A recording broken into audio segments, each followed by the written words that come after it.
World Eskimo Indian Olympics have been held in Fairbanks since 1961, while the games themselves have been played for hundreds of years prior, and the traditions will go on thanks in large part to the next generation. The native games are about passing them on. They're about telling the story, they're telling the why. The next generation of WEIO athletes is learning from the best. For me, it's not about competing and being the best. It's about passing on the information. It's about passing on the story behind the games and sharing it with all these young people. And, you know, that's kind of become our role as we get older, and we're starting to be, hey, try this, add this to your game, add this to your skill set.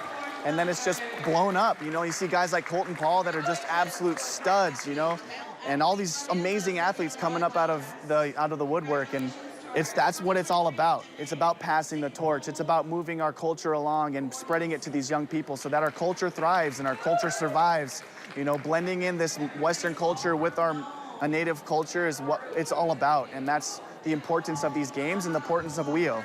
As the experienced competitors continue to pass on their knowledge and skills. So WEIO and the native games is my one way that I'm passing down tradition personally, because I don't sew and I can't speak my language.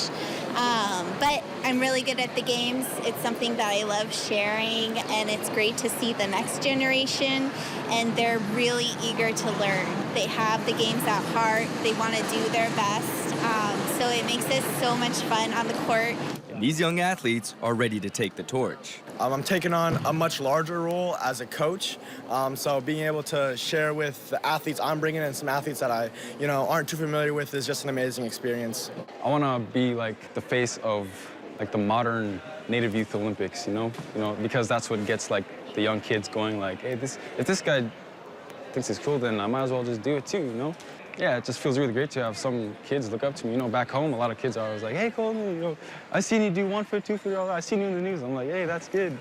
And although they're the future of the games, they're also the present, seeing much success under the guidance of those they're competing with, not against.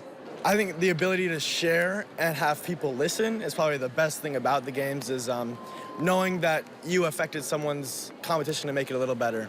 WEIO 2023 wrap it up Saturday night, and we expect to see many of these athletes same time, same place next year, and hopefully years to come. Reporting from Fairbanks, Jordan Rodenberger, Alaska's News Source.